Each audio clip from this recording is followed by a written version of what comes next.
శత్రువులందరికీ నా చాలా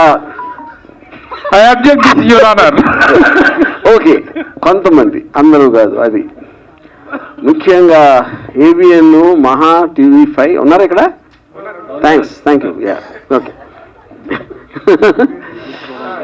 okay before I start కానీ నాకు తెలిసి ఇంతవరకు హిస్టరీలో స్టేజ్ మీద మీడియా శత్రువులు అనే మాట ఫస్ట్ టైం వాడి ఉంటారు ఎవరైనా కరెక్టా ఇలాంటి క్రెడిట్స్ అన్ని మీకే దొరుకుతుంటాయి ఓకే సో నాకు అంటే ఇప్పుడు రకరకాల వేరే వేరే ఛానల్స్లో వేరే వేరే బిట్స్ ప్రోగ్రామ్స్లో వేరే వేరే న్యూస్ ఉన్నాయి కాబట్టి వచ్చినాయి కాబట్టి నాకు ఒక్కసారి ఆ టైం లైను ఈవెంట్స్ అనేది ఒక ఆర్డర్లో చెప్తే దాని తర్వాత నేను చెప్పేదానికి మీరు అడిగిన దానికి ఒక సెంబ్లెన్స్ ఉంటుందని ఇప్పుడు ఫస్ట్ నేను ఇప్పుడు ఒక సంవత్సరం క్రితం ఒక ట్వీట్ పెట్టాను 1, 2, 3 ఏదో సంథింగ్ ఇప్పుడు నేను రోజుకు 10 ట్వీట్లు పెడతాను 10, 15 కొన్ని రోజులు ఇంకా ఎక్కువ అంటే ఈ సంవత్సర కాలంలో కొన్ని వేలు పెట్టి ఉంటాను ఆ లెక్కన ఆ వేలల్లో ఎప్పుడు ఏం పెట్టాను ఏ సందర్భంలో పెట్టినా ఎవరికి గుర్తుండటానికి ఛాన్స్ లేదు అందుకని ఐ హ్యావ్ నో నాలెడ్జ్ అది ఇప్పుడు రెండో పాయింట్ దాని మూలాన ఒకరి మనసు మనోభావాలు దెబ్బతిన్నాయి దానిపైన కంప్లైంట్ పెట్టడం జరిగింది ఇప్పుడు ఇక్కడ పాయింట్ ఏంటంటే సంవత్సరం తర్వాత ఎందుకు లేచారు సడన్గా నిద్ర అంటే ఓకే పాసిబుల్ నిజంగా చూసి ఉండకపోవచ్చు తను హర్ట్ అయ్యాడు ఓకే దానికి సంబంధించి అది అయిపోయింది దాని మూలాన ఏమీ జరగలేదు ఆ టైంలో వచ్చినప్పుడు నాకు తెలిసి మీడియాలో కూడా ఏంటి ఇలా వచ్చిందా అని ఎవరన్నా అడిగినది కూడా నాకు గుర్తులేదు అంటే ఎవరో దాన్ని పట్టించుకోండి ఈయనొక్కరే సంవత్సరం తర్వాత పట్టించుకున్నారు అదొకటి సో అప్పుడు నేను బిజీగా ఉండటం వలన నేను ఒక డిఫర్డ్ టైం అడిగాను ఆ ఇన్స్పెక్టర్ గారు ఇచ్చారు మళ్ళీ ఆ టైం వచ్చేసరికి ఇంకో విషయం ఏం జరిగిందంటే 4-5 చోట్ల వేరే వేరే వాళ్ళు వేరే వేరే డిస్ట్రిక్ట్లో అదే కేసు పెట్టారు సేమ్ థింగ్ సంవత్సరం తర్వాత 4-5 ఒకేసారి మేల్కొనడం ఏంటి అనేది ఆబ్వియస్గా ఒక సస్పిషియస్ నేచర్ అనిపించింది ఇప్పుడు యాంటిసిపేటరీ బెయిల్ బై డెఫినేషన్ దానికి ఉన్న ప్రొవిజన్స్లో మీరు ఒక నార్మల్ ప్రొసీజర్ ప్రకారం జరగట్లేదు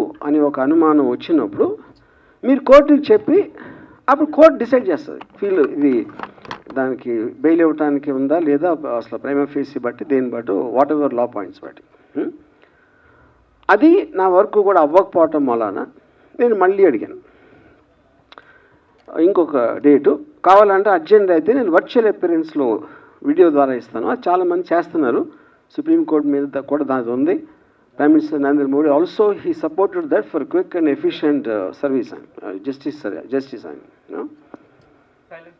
అప్పుడు నేను ఆ టైంలో 11 గంటలకి ఎప్పేర్ అవ్వాలి 25వ తారీఖు అంటే నేను 10 గంటలకి నేను ఒక రిప్లై ఇచ్చాను ఇలా కుదురుతుందా అని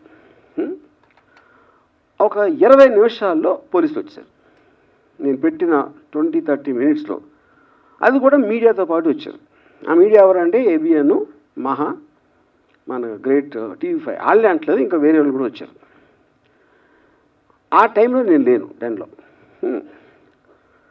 అది కొంచెం సేపు ఉండి ఒక మేబీ 2-3 అవర్స్ అలా వెళ్ళిపోయారు ఇంతకు తప్ప ఇంకేమీ జరగలేదు ఇది 25th ఎప్పుడైతే ఇది స్టార్ట్ అయిందో ఓపెనింగ్ సీక్వెన్స్ ఇది మిగతా సినిమా అంతా మీడియా తీశారు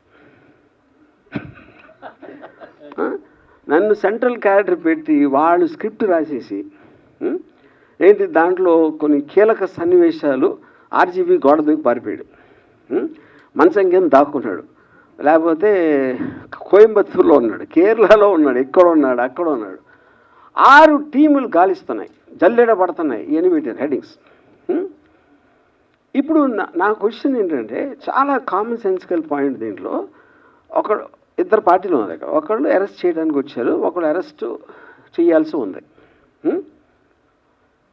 ఇప్పుడు దీంట్లో ఫస్ట్ అరెస్ట్ చేయడానికి వస్తే ఎవరైనా ఏం చేస్తారు డెన్లోకి వస్తారు అది నా ప్లేస్ కాబట్టి పోలీసులు వచ్చారా రాలేదు అది ఓకే వాళ్ళ కారణాలు వాళ్ళకు ఉండొచ్చు వీళ్ళు అడిగారా ఎందుకు వెళ్ళట్లేదు లోపలికి అని అడగల నేను ఇంతవరకు ఈ లాస్ట్ 7-8 రోజుల్లో ఒక పోలీస్ ఆఫీసర్ దీని గురించి మాట్లాడింది వినలేదు. ఇలా అవుతుంది, ఇలా చేస్తున్నాం, టీములు ఫామ్ చేసాం, అన్ని కేసులు చెప్తారు కదా, క్రిమినల్ కేసులు ఇన్ని టీమ్స్ ఫలానా వాడిని ఎతుకుతున్నాయని వాళ్ళు చెప్పారా? చెప్పలా. నార్మల్ ఆస్పెక్ట్లో డెన్లోకి లేకపోతే నాకు క్లోజ్ ఫ్రెండ్స్, నా పార్ట్నరు, నా ఫ్రెండు, నా ఫ్యామిలీ, మా సిస్టరు వాళ్ళ దగ్గరికి వెళ్ళాలి. అక్కడ దొరకపోతేనే నెక్స్ట్ వైడింగ్ చేస్తారు. ఇవన్నీ వదిలేసి వైడింగ్ చేయడం అంటే అసలు ఏమన్నా అర్థం ఉందా? అది ఎవరు అర్థం? పోలీసులు కంప్లీట్ వాళ్ళు చెప్పలేదు మేము చేస్తున్నాం అని. స్క్రీన్ ప్లే మొత్తం, స్క్రీన్ ప్లే, దర్శకత్వం, పాటలు, మాటలు, బ్యాక్గ్రౌండ్ మ్యూజిక్ అంతా చేసింది మీడియా. అప్పుడు దీంట్లో లార్జర్ పాయింట్ ఏంటంటే, నాకు నా కేసు ఒకసారి పక్కన పెడితే నేను ఒక చిన్న ఎగ్జాంపుల్ ఇస్తాను. అర్వింగ్ వాలెస్ అని ఒక చాలా ఫేమస్ రైటరు ఆల్ మైటీ అని ఒక బుక్ రాశారు 70s, 1975 ఇప్పుడు. అదేంటంటే న్యూస్ పేపర్ ఇండస్ట్రీలో పర్టికులర్ న్యూస్ పేపర్ ఓనరు తను అన్ని పేపర్లకు ఒకే న్యూస్ వస్తాయి కదా, మన న్యూస్లో స్పెషాలిటీ ఉంటుంది, మన పేపర్లో ఒక యూనిక్నెస్ అనేది లేకపోతే మనది ఎందుకు ఎక్కువ కొంటారు అని ఒక ఆలోచనతో మన దగ్గరే ఉండాలి ఆ న్యూస్. అప్పుడు ఎలా అవుతాయి? మన దగ్గరే మనమే సృష్టించాలి అని ఇన్సిడెంట్లు క్రియేట్ చేసి ఆ ఒక్క పేపర్లోనే ఇన్సిడెంట్లు వచ్చాయి. ఇన్సిడెంట్ క్రియేట్ చేసింది కూడా ఇతనే. అది దీన్ని బేస్ చేసి అంతిమ తీర్పు అలాంటి కొన్ని సినిమాలు కూడా వచ్చినాయి ఆ టైంలో, ఆల్ మైటీ బుక్ బేస్ చేసి. కానీ ఇప్పుడు ఒక ఎక్స్ట్రాడినరీ అడ్వాన్స్మెంట్ ఏమైపోయిందంటే న్యూస్ సృష్టించగల ఉన్న న్యూస్ని మీరు వేరేగా చూపించాలి. అది మనం ఇప్పుడు డెవలప్మెంట్ అయ్యింది అది. సో దానికి ఎగ్జాంపుల్ ఇందాక ఇచ్చాను అది. ఇప్పుడు కమింగ్ టు ద కేస్, ఇప్పుడు ఇది నా ఒక్కడిదే కాకుండా ఐ ఫీల్ ఇప్పుడు లా అనేది ఎప్పుడో సంవత్సరాల క్రితం ఎప్పుడు చేస్తారు. లాకి టెక్నాలజికల్ అడ్వాన్స్మెంట్కి, సోషల్ అడ్వాన్స్మెంట్కి ఆల్వేస్ ఒక చిన్న గ్యాప్ ఉంటుంది. ఆ గ్యాప్ ఎందుకు ఉంటుందంటే మీరు సృష్టించినప్పుడు ఉన్న కండిషన్స్, టెక్నాలజీ వేరవ్వచ్చు. ఇప్పుడు అది మారిపోయింది కాబట్టి దాన్ని ఎలా కవర్ చేస్తుందని ఒక వేగ్నెస్ వచ్చేస్తుంది లాలో.